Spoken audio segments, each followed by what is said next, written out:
Rises up, the shot, and it's good! It's good! Wisconsin has won! Let's not miss, bitch. Brusewitz to midcourt. Rust has it, lets it go! What the hell am I doing here? By Taylor, the 20 to the 15, cuts inside 10, 5, touchdown, Wisconsin. Welcome back to the Badger Notes After Dark podcast, part of the Big Banner Sports Network. Make sure to follow the podcast on YouTube, Badger Notes After Dark, also on Spotify, Apple Podcasts, anywhere you take in podcasts. If you notice, I don't normally do that intro. Our guy Dillon does that intro, but we got him on vocal rest this week. He's still here, chop it up with the boys. Brandon, Ryan, Dillon, what are we feeling? How are we doing? I want to know where that southern twang came from. Welcome back. I don't know. That was deep inside of you, brother. I blacked out, fellas. I have no idea what I just said. I can't wait to listen back to that later, but I absolutely blacked out. It had some twang. Well, all right. But I'm doing pretty good. How about you guys? Missed you boys last week. You guys killed it with a 2-person show. You know, ran about an hour and 6 minutes long. Yeah. I looked at the time and I was like, oh, I thought it'd be like a 25-minute episode. I told my wife, Mike, this will be like low 20s, something like that. Hey, you get the boys rolling, dude. Crushed it. Guys got great comments, great engagement. It was fun to listen to. This week on the pod, I think we want to talk about the Badgers have been portaling this year already, early on in the season. As of today, Tyler Van Dyke just committed to the Badgers earlier today. Coop, what do you think about it? Hate it, but love it. Hate it, but love it. You know, I get it. I mean, obviously we wanted DeQuan Finn. I think every Badger fan is kind of freaking out about that right now. Probably just didn't have enough money up front to him. Cam Ward was a pipe dream. That would have been super cool, but that's a couple milli right there. So it's like indifferent. It's like I'd rather kind of see Braden Locke maybe, see what he can fucking do. But I also get it. Van Dyke, I think was it his freshman year when he played out of his fucking mind. And people were thinking he was like a surefire first-round draft pick. And then he's kind of struggled the past 2 seasons, especially with turnovers. But a lot of coaching changes that he's had to go through. That's never good for a quarterback. And not that he's mobile at all, but he kind of fits Longo's scheme a little more. I think a little stronger arm. Definitely going to take some more shots down the field. That might not be pretty, but yeah, absolutely. Yeah, I'm with you. I mean, he went through 3 different offense coordinators. He had a really good, first year as a starter with Miami. Ryan, as the head of the Lulu Lock fan base, where are you at with this one? I got a lot of feelings, a lot of big feelings. I've kind of sold my lock stock. I think after I saw him kind of go to the portal and the names that they're rumored to, I kind of just assumed that our boy Locke isn't the guy. I think the thing that I struggle with is, I mean, I understand the necessity of getting a proven guy because you got a pretty raw room in there. But when I'm hearing some of these numbers being thrown around for Finn, and I imagine Tyler Van Dyke got himself a bag too. I mean, he's not new to this NIL game. I just wonder, like, what are we doing with Nick Evers? Like, you got 6'4", 220 pounds, 4'5", got a howitzer for an arm. Like, the mark of a good coach is elevating what you have, and it's like you already have a room. It's a second year in the system. I guess, to me, I feel like I know more about the room now. The fact that they went out and got another guy when I thought Mordecai was just our 1 year, get us through, get the system installed. I think that's kind of an indication of the room. I wasn't a big Finn guy. Those are all mid stats at a MAC school. Like, literally, it's football's a what have you done for me lately sport. I mean, Cam Ward played at Incarnate Word. Obviously, like, his numbers were better, but I don't give a fuck what school you play at. Can you play? And I think Finn fit that system good. That's just, or our system good. I think that's just me. Yeah, I mean, just 2 games ago, he was throwing for 97 yards, like in a game. Like that he can't. DeQuan Finn had 3 games in his entire career where he's thrown over 300 yards. Tyler Van Dyke had 3 just in 2023, and they were all against 3 ranked opponents. So just kind of looking at the production, I can see why they went Tyler Van Dyke over Finn. Finn is also, like, when I saw 6'2", 200 pounds, like, he's not that much bigger than Locke. I mean, yeah, he has the running ability, but that's the thing. Yeah, he has that whole other dynamic. Like Lamar Jackson wasn't big in college. He did pretty well for himself. Not saying that he's Lamar Jackson, but yeah, and Van Dyke is instantly the biggest quarterback on the Badgers roster at 6'4", 250. You know, he's a big guy, and like you said, Coop, he wants to push the ball downfield. I think this poses the question, and we've seen it a bunch on Twitter. Like, obviously, we have Van Dyke, but Dillon, the question a lot of people are saying, like, would you rather have an overachiever in DeQuan Finn, who's played in lesser competition in the MAC, or a guy like Tyler Van Dyke, who's played in the ACC, he's played in big games, but he hasn't been super successful. He's had a super up and down career. He's kind of on that revamp. You know, he wants to revive his career. Of those 2 options, you got an overperformer and a bit of an underperformer, but playing with a big chip on his shoulder. Where do you see that? Which one would you rather go with? Obviously, we're with Van Dyke, but Yeah, I think in general, I would tend to lean the person who has found success, you know, even if it is at the lower levels. That's, I think, generally where my head goes. However, like, I see a lot to like about Van Dyke. I mean, this is a guy who was a top 10 quarterback in his recruiting class. Obviously, his freshman year, he was, you know, had an insane season. He was firmly on NFL radars. I would say some of the positives that he brings is like he has an NFL caliber arm. I mean, that number one, he's going to have a much bigger arm than anybody who we have in the room actively or have incoming. You know, so I think for like in that respect, like he is someone who can push the ball downfield.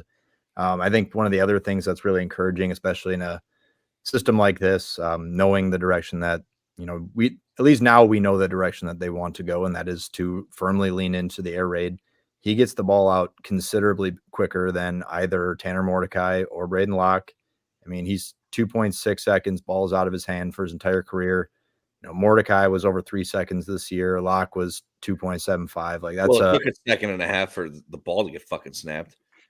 That fair is fair. He's also going to the Reese's Senior Bowl. So it's just gonna say he won't be our center next season.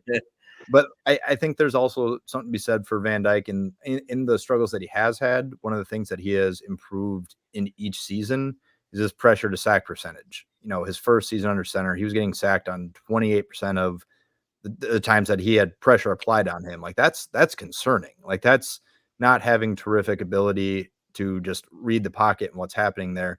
But it has improved every year. It went from 28% to 15.5%. And then this past season, it was at a career best, just under 12%. Like, so this is somebody who is escaping pressure, who's improved at, you know, getting out of the pocket at the right amount of time, getting the ball out of his hands quickly, and he's someone who can push the ball downfield. So I think it's easy to see what it is that they liked in him. You know, obviously Pro Football Focus grades are not everything, but he finished with an elite grade on throws of 20 plus yards downfield. So like that, he won't be as accurate as Tanner Mordecai was in intermediate throws, but someone who can challenge downfield. Wisconsin did not have a lot of explosive plays on offense this year. And so I see what they want to do here. I'm hopeful that, you know, him having a little bit of an upswing third season as a starter is him trending the right direction. Obviously, anybody's going to struggle in an environment where you have 3 different coordinators in as many years, but I think there's a lot to like here. There's pedigree. You know, it's just, it's hard to say. I think we're all a little jaded after expectations a year ago. And so I think as fans, we have maybe so the pendulum has swung back the other way, and maybe we're overcorrecting and not allowing ourselves to be excited. And the truth probably lies somewhere in between. Yeah. Go ahead. No, go ahead. Yeah, I was going to say, I think a fair or maybe an easy comparison for Badger fans to make would be Mertz, honestly, because Mertz played for the Badgers and he started off pretty good, and then it quickly went downhill. He was very inconsistent, but it was always kind of, he didn't maybe play in the system that fit him best. He goes out to Florida, completes 73% of his passes, throws for almost 3,000 yards, 20 touchdowns to 3 picks. Like if Mordecai this year threw for 3,000 yards, 20 touchdowns, and 3 picks, we probably would be better than 7-5. And I think if Tyler Van Dyke can have a similar, stat line to Mertz, like, yeah, that's super optimistic. But I think that is something we should be. I mean, I don't want to be that fan that contributes to the shitting on Tyler Van Dyke before he even gets to Wisconsin. I know you guys aren't doing that either, but No, I think we got to give the kid a chance because maybe this is the right system for him. And it seems like this coaching staff this year on the portaling, they're kind of actually targeting specific needs. Last year there was a first year they didn't necessarily know what they needed. I think coming in, probably had some idea, but they went out and got a ton of skill players. This year, it seems like they're a little more calculated in the guys they're going after. And that shows a little bit in John Pius, the other commit that they got, that outside linebacker, FCS 2-time All-American. I mean, this team lacked sack production this year. We only had 29 total sacks this year. This guy comes in with 24.5 career sacks. So I think that's a huge get alongside Leon Lowry, who we're all excited about too. Like, what do you guys think? You think these coaches are a little more calculated as well, or Coop? What do you think? Yeah, definitely. One thing I was going to say, just going back to the quarterbacks, like I get Tyler Van Dyke. I have hope for him. I'm not going to – the guy's got all the talent in the world. We'll see what we can do. But if you were playing NCAA football 14 and you were recruiting Finn or Van Dyke, what one would you rather have? Yeah, I'm going after the fast guy every time. Obviously. Thank you. Maybe it's not good. My brain works that way. But I'm like, well, I think that's fair. I think that's fair, though, to be like, obviously, we want the best recruits we can get. Like the best athletes. Yeah. I mean, every school wants that. And if it were easy, every school would do that. But I think the Tyler Van Dyke get is a very, very thought. They put a lot of thought into that target in getting him. And I think he's somebody that Longo had in mind. And I think I saw that Tyler Van Dyke was actually recruited by the previous Wisconsin staff when he was in high school as well. So, I mean, I think it's going to work out for us. I hope that it's going to work out for us. But we hope the same thing with Tanner Mordecai. And then I watched the game, and I was like, yeah. If we compare every transfer to the worst possible scenario that we had, why wouldn't you? We're going to be super. That's called being a fan. That's called being a fan, brother. You're not wrong. I think to your point, Jay, like it's at least worth mentioning that like Mario Cristobal doesn't have a great track record with quarterbacks. Like he made Herbert look like just a regular human being, which we know after watching him in the NFL, he isn't. Like he made him. No, but he's a Charger, and it's so funny. Yeah, right. Like I mean, Van Dyke's worst seasons came with Cristobal, and I'm not, deferring blame. Obviously, at the end of the day, you got to produce whatever your situation, but he doesn't have a great track record with quarterbacks. And so to your point, like, yeah, maybe our staff saw a better fit in what they wanted. I think this staff learned a lot about the roster, what it is, what it isn't, what they want it to be. And to your point, like now they have the opportunity to start molding it that way. And as far as like attacking the whole transfer portal, to your original question, Jay, Dillon and I kind of touched on it last episode. Like you can tell, and I mean, to your point too, like you can tell these coaches are like, oh, okay, we need X, Y, Z to be a competitive football team.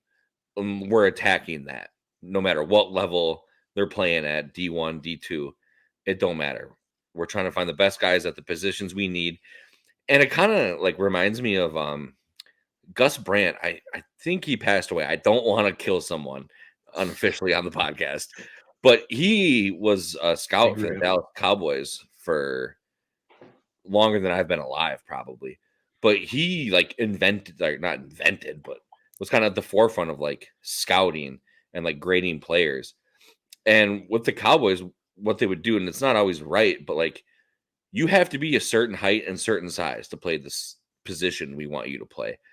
And I mean, a lot of times that goes with athleticism. I'm not reinventing the fucking wheel here. Most people know that. But I'm just saying, like, that's what the Badger coaches are doing. Like Leon Lowry, what is he, 6'4", 6'3"? Yeah. Mm-hmm.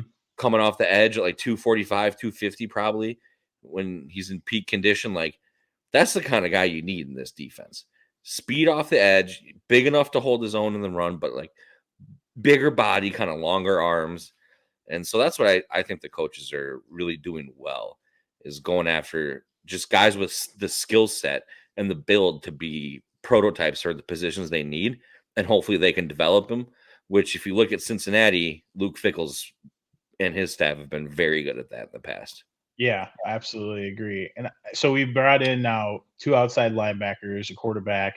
We know that there's more targets that we're interested. Ryan, who's your number one guy that you want the Badgers to go after hard right now, portaling? Who do you think is still on the table there that you want? Arch Manning. Who's left in the portal? I don't know. Just like you said, they got some irons in the fire, so it's like, you don't want to spoil those, even though this pod will come out a little bit before Thursday. Dillon put a little Easter egg out there on Twitter that we got one coming. So, and I know, and you guys don't. All four you of guys us know. don't fucking know. And I'm some big dumb idiot sitting on my couch in my fucking studio apartment with nothing to do with the program. Yeah, We're let's the just say scoop if you're game now, watching this boys. pod, you're gonna like this acquisition. As well as others from this specific position group coming down the way. It's just a beautiful time to be a Badger. And thanks for Dillon for keeping us all going here. Taking those imminent dominoes out, I want to see, or maybe just a position that you want to see addressed. Well, that's where I was going to go. I want to see. Well, I can't just pick one.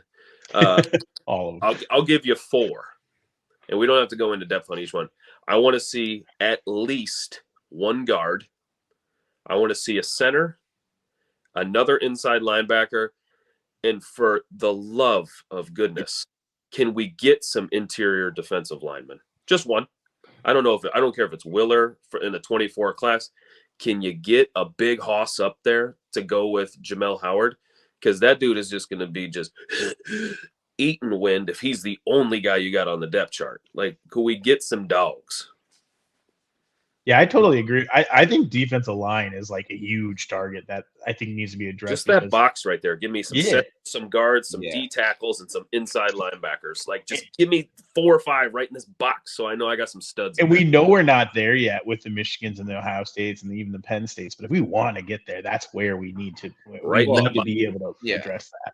Absolutely. I mean, if you look back to since 2016, Wisconsin has only signed 2 4-star defensive linemen. And over the last 3 classes, all of the blue bloods that we're chasing have all signed more than that each class. Like that is an area in which, we have a long way to go to catch up. Signed like 10 in that 1 year. I mean, obviously that didn't work out, but I think Michigan signed them. They're in the playoff, cheating aside. So they signed all those defensive linemen, and they've been to 3 straight playoffs. I wonder if there's a correlation to trench play. As a former first team all Badger North, all conference selection. Badger North. On the interior line, right guard. Shout out all my guards. I can confirm games are won and lost in the trenches on both sides, brother. So I'm all about recruiting the big boys. No, I think that makes a lot of sense. And I think one of the things that will be super interesting to see is, at Cincinnati, Luke Fickell traditionally used his defensive ends as pass rushers, and the people that he inherited, that was not in their wheelhouse at all. Obviously, they brought in a Darian Varner to hopefully, provide some pass rush, and that didn't come to fruition, at least this year. But yeah, I'm with Ryan completely. I think you have to address defensive line in a major way. I mean, look at who you have potentially returning. Like I like James Thompson. I think he's a nice player. But well. I think if you look beyond him, I don't think there's anyone that you can look at and see, at least as they are right now, as more than a jag. There are plenty of people who could project higher than that, better than that, and I really hope that I end up looking stupid for saying that. But that's an area where I think they have a long way to go. And just, to what you were talking about before with the edge rushers, like that has been a huge point of emphasis. Like they are trying to get more slender and they're trying to get lankier on the edge. You see that in both of the additions. If you look at the room as it was, there's nobody that was a holdover that fits that void at all. Like, I mean, these guys are in the 230, 240 pound range. And then you look at like a Daryl Peterson who's 255, Bowlers is 270. Like these are much bigger outside linebackers. And I think for obvious reasons, they're trying to become a lot more, trying to disrupt passing lanes. They're trying to become a lot more explosive.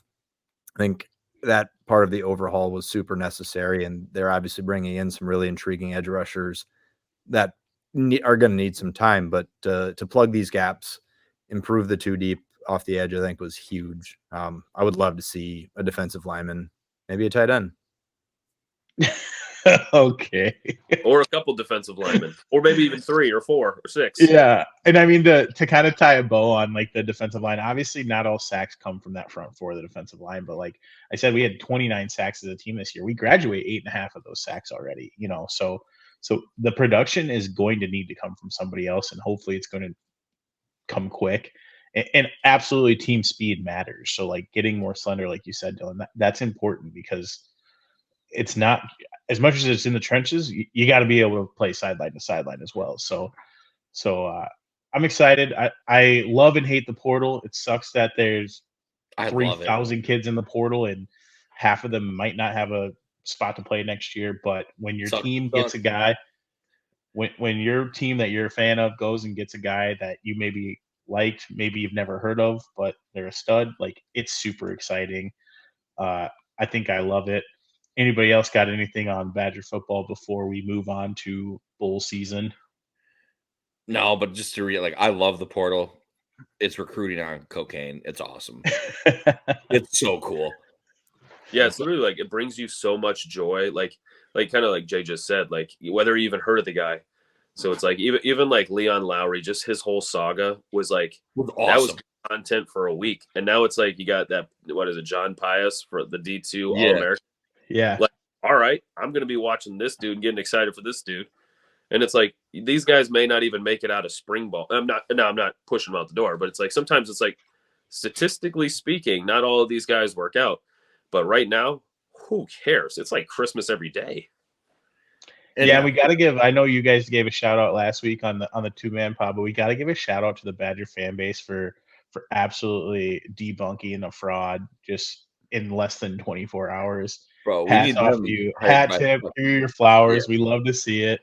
I was monitoring that guy's Twitter page very, very in depth. Yeah, fuck that guy. Just a recruiting story I'm gonna remember 10 years from now. Oh yeah, yes. Absolutely. Yeah, absolutely. He's so inspirational though. I think we all talked earlier. We're all gonna get our NIL certification. You're seeing it now, right? Ryan's already got it posted. NCAA certified, baby. If you need mismanagement and bad advice, call Steve, your boy. As my grandfather always said, anything free is worth saving up for. So I'll be taking that course for a free 99 and a fraudulent agency myself. Badger Notes After Dark nil agency coming soon. Oh hell yeah, we're gonna be raking in tons of color. $17, right. $18. Right. We'll be ready to roll. I'm gonna specialize in Illinois commits who like to partake in recreational substances. We'll get them sponsored real quick. It's bowl season, boys. We got 7 bowl games. It sure is, brother. We got 7 games this weekend. Finally, I don't know. It always seems like the end of the year to bowl season. It's literally 2 weeks. It feels like it's a month and a half at least. 7 games this week. We don't have any Big Ten games, but what we're doing on Badger Notes, we're going to be picking every single game, whether it be spread, over, under. And we will post a graphic at the end of the podcast so you can see all 4 of our picks. We're all idiots, terrible at gambling, so I wouldn't suggest following it. But we want to get listeners involved. If there are any listeners still unsure, we haven't decided yet how we're going to get it out to you guys, but we want you guys to participate in the Pick'em Best Record. We're going to do like a $50, maybe $100 Kwik Trip gift card, sponsored by our king, Dillon Graff. Anything to say on that one, boys? yeah, just, hopefully people are interested in joining. I mean, we're doing it regardless, but Yep. So fan one of us interaction would be nice. Love all the comments we get on the YouTube and everything. Love when people interact with us and listen to the show. We just have fun doing it. So what we'll probably do is we'll send out a tweet. One of us four, all of us four, will probably send out a tweet that will potentially just be asking you guys if you're interested.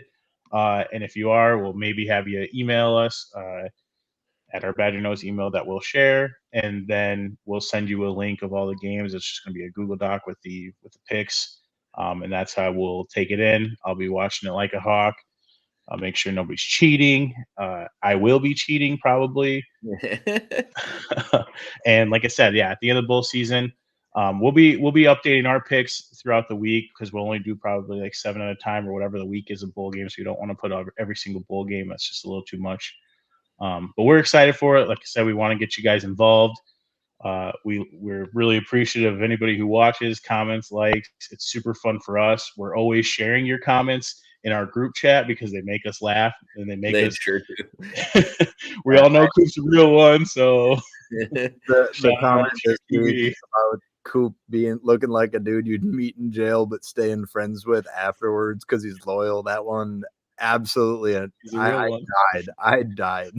For someone who's never met me, that was the most accurate they could ever describe me. It's very accurate. And it's all because you held an axe for one episode. So I mean, I don't know. Like I said, I think in our Badger Notes DMs, I've never met a bit I'm not fully committed to. Absolutely. We love to see it. Fuck, now I forgot. Talking about people comment and interact and how we all share and love it. I felt like I let my fucking father down when Jeff hit me up on Twitter and was like, "Where the hell is the episode this week, brother?" Like my heart sunk. I was like, "Dude, I just let our guy down." So once again, as we always try to do, shout out Jeff. Shout out Jeff. We love Jeff.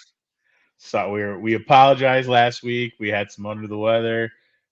We have real lives also, so sometimes it's difficult for all of us to get together. Shout out also to Dillon and Coop for getting that podcast up. It was fun listen. We will not be doing a podcast before the next Badger basketball game, so we do want to talk about it here. Badgers play Jacksonville State on Thursday. There are no lines out currently, but I don't think Jacksonville State is super good. So I would guess that it's going to be similar to like that Arkansas State line where it's around 14-15. Both these teams average about 100, 140 points combined, so I'm assuming the over-under is going to be about there.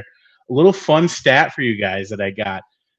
The Badgers this year, in their 7 wins, the under has hit in 5 of those. In their 3 losses, the over has hit in 2 of those. So if you think the Badgers are going to win, bet the under. If you think the Badgers are going to lose, bet the over. Anything you guys got on this game? I think the Badgers are going to win. Don't know anything about Jacksonville State except for you told us before the podcast. I have a guy named Kai Candy. Kai Candy. Yep. All I can think of is I want candy. Dun, dun, dun, dun, dun. So I'd love to see him perform, but Badgers by a million. Kai might be a bucket. He averages 17 a game. He averaged 2 last year. But again, I don't know a lot about them. I think this is a get-right game for the Badgers. Obviously, they got beat up. You guys talked about the Arizona game last week on the podcast, or earlier this week on the podcast. They got out physical, and I think this is a game where the Badgers can kind of just, show their will, show how big they are, and kind of beat up on somebody who's smaller than them and get right. Yeah, I definitely feel the same way. I not much to add for me. I'm too stupid to follow your directions of if you want the Badgers to win, take the under. I'll take the Badgers and the over, whatever the number is, because this one feels like let's try to score 100 for the boys. So 140, 145, 150. Give me the Badgers. Yeah, my stats are a little flawed because I compared it to Arkansas State, and in the Arkansas State, that game went way over. So, maybe these next 2 games, non-conference games, aren't the best for those stats. But we're getting real close to Marquette. Sorry, Jacksonville State, get in line, take this ass whipping and like it. Jacksonville State is one of the worst offensive teams in the country, and so you would Well, think shit, maybe I might not take the over now. Thanks for with that being said, though, if Wisconsin can show up defensively and kind of play angry, because I at the end of the day, that's what I want to see. Like you got out physical, you name it. They were beating every facet of the game. I want to see Wisconsin come out, play aggressive defense. Like I don't want to see lay down rotations. I want to see them turn that into transition buckets and score efficiently from the floor, like at least 1.2, points per possession, something like that. I want to see Wisconsin use these last 2 games before they get back into conference play to just reestablish themselves, have a little bit of confidence that they were rolling pretty heavily with and for good reason. And, I still feel very confident about what this team is going to be moving forward. Yeah, I mean, they just went through a gauntlet week, so I think it would be really easy for the Badgers to kind of lay down and play down to their competition in these next 2 games. So I just want to see them start fast and continue to dominate the offensive rebounds and the glass in general, like they have in pretty much every game, at least in every win. And I think all other good things will come from there. That's been so impressive to me, the way that they have rebounded, because, historically, if you look back at Bo Ryan teams, and I'm embarrassed to admit how many times I've watched his coaching clinic DVD, but like they have always taught, not to go for offensive rebounds, to get your ass back, set up your defense. Like transition defense was more important than offensive rebounding. But then, like, as we saw, if you want to rewind to when we had Johnny Davis, like when you have a little bit of athleticism that can rebound on the wing, like we now again have in an AJ Storr, it would be foolish not to try and exploit that, with Tyler, with Steve, with AJ. Like you have guys that can crash. And I mean, it's not like he's known for it, but Klesmit is a scrappy motherfucker. John Blackwell gets after it. Like when you have the personnel, I think there are a lot of people that think Gard is stuck in his ways and runs some archaic system, which like I think is laughable, because honestly, we run a lot of the same sets as the Golden State Warriors. We just do it at a slower pace.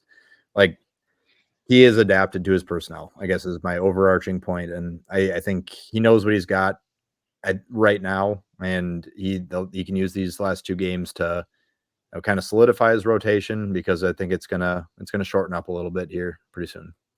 Also, shout out Blackwell for another Big Ten Player of the Week. Yeah. So deserved. One more shout out to Blackwell. Time. Dillon, you said, like he's a guy he's willing to, get into it, get in the fucking trenches down there. As soon as you tweeted out that he's a Waffle House advocate, And he responded. I knew that's a guy you want in your corner, though. If you're willing to go to Waffle House that much, you know how to fight. I considered franchising a Waffle House after I heard that. Hell yeah. Big Waffle House guy myself. Love to see it. We need a sponsorship for the boys. We got to get a Badger Notes powered by Waffle House. I was going to say, we got to get a franchise from Badger Notes and get it in Madison ASAP. That's the only thing I will openly endorse. Well, fellas, I think that brings us to our last segment here. What are we doing here? Moment of the week. Coop, you want to start us off? Or you want Ryan to take it? That's a beer. I actually don't have a beer. I have to rip a pisser. All right, Ryan, you go for it. Bro. Or I can go, Ryan, if you want. Oh, I'm fat. We gotta watch the play-by-play. Go, we can hear it. Yeah. So what are we doing here? Just this one's gonna be more of a humorous one. Usually, I'm always like trying to who am I gonna piss off tonight? But what are we doing here, PJ? Seems like you're losing some guys. That stinks. It looks like they're high-ranked guys too. That stinks. What are we doing here? You recruiting? You losing? You leaving? What's going on? What are we doing here? What's going on? Seems like the floor is falling and the house is on fire. You love to see it. Yeah, and his quarterback straight up came out and said that he just felt disrespected. And that's why he felt disrespected by Fleck in those comments. So that's why he's just that kid is soft as his coach. And I don't want to call these kids fair. Yeah. I mean, you chose to go there, bub. Sorry about it. It's your choice. You're a big boy. I think everybody at that level to some degree better be ego driven, but PJ Fleck is an egotistical douchebag. He has made that his entire personality. 100%. Yeah, you don't like to see, you don't like to prey on someone's downfall, but at the same time, I love that. When it's PJ Fleck, you're like, Me? fucking hell. I pray on it. I'm on my knees Yeah. later praying on it. Every night before dinner, that's what we say I pray to. Dillon, you got one for us? Yeah, I do. Lover of all Wisconsin sports, Green Bay Packer fan, till the day I die. Packers wedding ring. I bleed this shit. What are we doing here, Joe Barry? I think I speak for everybody in existence when I say that this man, like giving this man any kind of talent to work with is like giving a blind man a Lamborghini. I don't know. Did the Packers deserve to win against the Giants? Absolutely not. They're outplayed in every facet. They 100% deserve to lose. Saquon Barkley gift wrapped them a game. To their credit, they capitalized, went down the field, scored a touchdown when it mattered. Malik Heath's a dog. And then Joe Barry lets these guys just fucking walk down the field. Like, I honestly, I think I'm pivoting. Matt LaFleur, what are we doing here? Why is this man still employed? Why did you let him board the fucking plane and come home? Like, Joe Barry needs to be out of a job. You can't be playing 15 yards off, with under 2 minutes to go. It's the same shit every year. Every year with Joe Barry, it seems like. And prevent defense. Prevent your team from winning the fucking game is what it is. Why does anybody run prevent anymore? Haven't we seen that, like, in modern day football, prevent is a death sentence? You can still play regular defense and still kind of play prevent. Just it's called cover 2 or cover 3, or if you're ballsy, cover 4. You don't have to go pull full prevent and give 15 yards up a rip. And I mean, they didn't get a sack on like one of the worst offense in the NFL. Like not one singular sack, and they had 2 pressures. Historically bad offensive line, and the Packers just nothing. It absolutely. I think you got to extend Joe Barry immediately. Okay, cowboy boy. Coop, I'm gonna go, and then I'm gonna let you take us home if that's cool with you. Sounds good to me, brother. My what are we doing here of the week is I noticed it a few weeks ago when the basketball season started. I forgot all about it, and then I noticed it again, and I remembered when the Badgers played Michigan State. When the hell did teams get more coaches than there are fucking players on the bench? Michigan State had a U-shaped bench. They had players almost down under the basket because they had 10 fucking coaches before the players even sit there. Wisconsin even had 9 coaches too. What are we doing here? Why are there so many goddamn coaches on the bench and stats guys? Why can't they sit one row behind and have the players on the bench? We got players in the 3rd row over in the tunnel damn near because there's so many fucking coaches on the bench. What are we doing here? Yeah, during the Badgers tournament, they had a lot of their walk-ons. Like Jack Janicki was in the 2nd row, and I was kind of cracking up. It's hilarious. You go and see a coach sit down, and you see one player got to move down 35 feet over into the tunnel. It's great. That shit drives me nuts, especially in the NBA. Why is there fans who have better seats than fucking players? The players are all fucking like what do they call them? Fucking sardines. Just split in together, and then you got some fucking douchebag trying to impress a girl, paying fucking $35,000 for courtside seats who gets a better seat than the fucking players. Yeah, they get better seats than the coach damn near, man. Yeah, they got players are nut to butt there. They got no room to move at all. It's fucking stupid, bro. Back in the day, like there wasn't enough like room for like Larry Bird on the bench, and his back was so fucked. He used to just lay like on the baseline. Larry Bird, he would just lay down with his fucking hands like this and just watch the fucking game.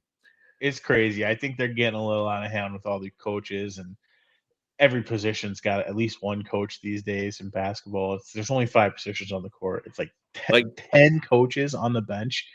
That just seems absurd.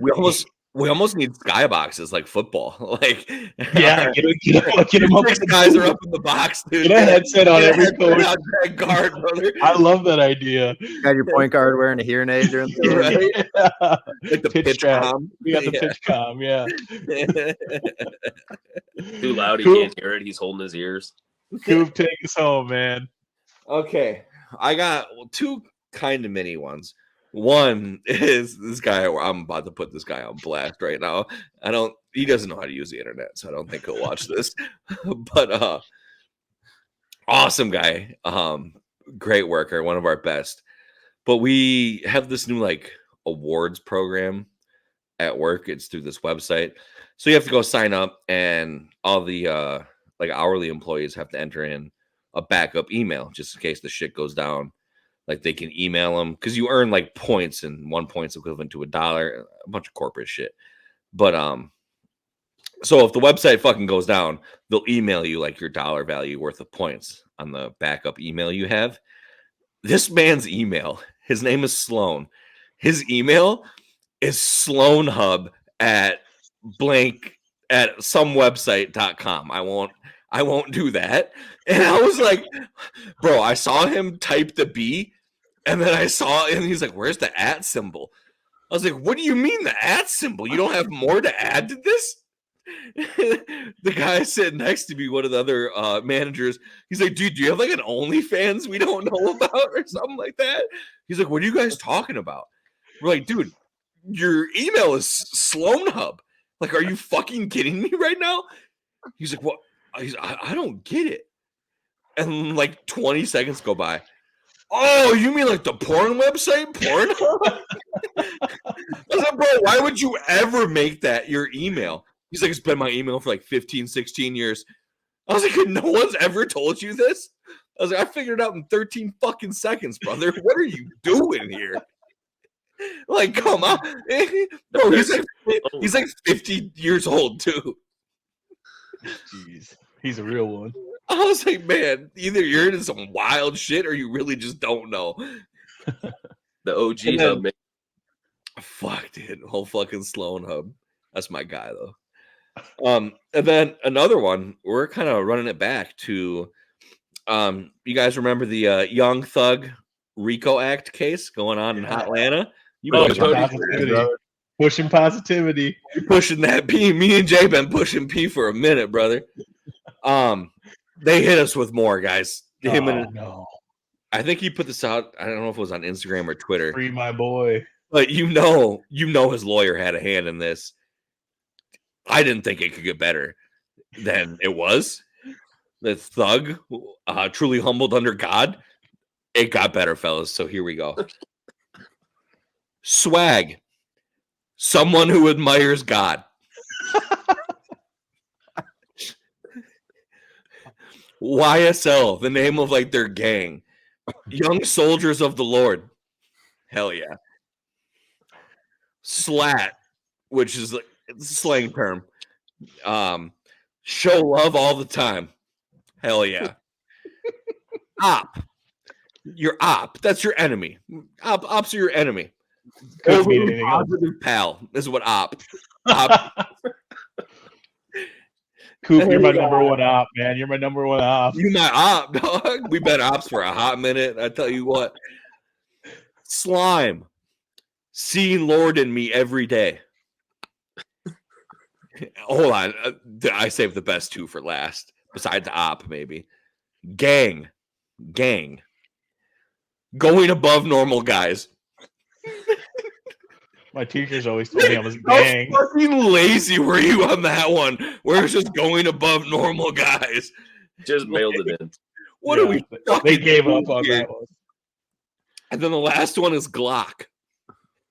Guarding lives, overcoming challenges knowingly. Dude, I probably laughed for 5 straight fucking minutes when I read these the other day. I was like, I know exactly what I'm using these for. Oh, that's my wild. Absolutely wild. I've said some dumb shit in my life, but I don't think I've ever reached those heights. I've seen that lawyer's cousin, though. The lawyer's cousin, actually, I think, represents John Moran. John Moran? I was just about to bring that up, too. Fuck yeah. That? He was in court testifying, and they gave him a basketball to pistol whip somebody. What does I had check the basketball, mean? and I grabbed the pistol. And bro, I thought I was watching like a Chappelle's show skit. I was like, he's literally explaining to this man how to check the ball. Speaking of representation, like we saw Tommy DeVito's age. Tommy DeVito, yeah. Like, what? Tommy Cutlets. Yeah, that guy definitely waste management. I love Oh, yeah. dude. I fucking love Tommy DeVito. I don't care if he never plays another snap again. I want him in the NFL forever. Tommy DeVito is fucking awesome. And I love all the Sopranos memes that come out of it, where it's like, Tommy DeVito was a true Italian American. Like when he's talking about Christopher Columbus in the show. It's awesome. Did you see their tailgate? The DeVito family tailgate? Bro, they had like 85 pounds of food at this fucking tailgate. You want to talk about Tommy Cutlets, dog? There was like 2 pans of just fucking chicken cutlets. Oh, what a great day! Sounds like heaven to me. Yeah, someone had a great meal before watching their team win. No, not us. And then his agent. Like when you saw him, it's like this. They're making a movie about this guy, right? We're doing a 30 for 30. It better be called waste management. Like, is it a bit? Like, or is this guy serious? I hope it's a bit. That would make it even funnier. If that's what I'm thinking. Bit. It's like this has to be a bit. It feels like a bit. It feels a little bit like a bit. Yeah, it's good marketing. That's awesome. That's awesome. It's his dad fucking kissing people in the fucking stand. They're doing the fucking gabagoo. Fucking, it's great. How can you not love this fucking guy? I love it, fellas. Been 45 minutes. Anybody still listening? We appreciate you. We will be doing another episode reaction. Some of us, we're going to try to do another episode right after the Badger game on Thursday that will drop on Friday. So we might have some more podcasts coming to you guys. So Jeff, we know you'll listen. We appreciate you on Wisconsin. On Wisconsin.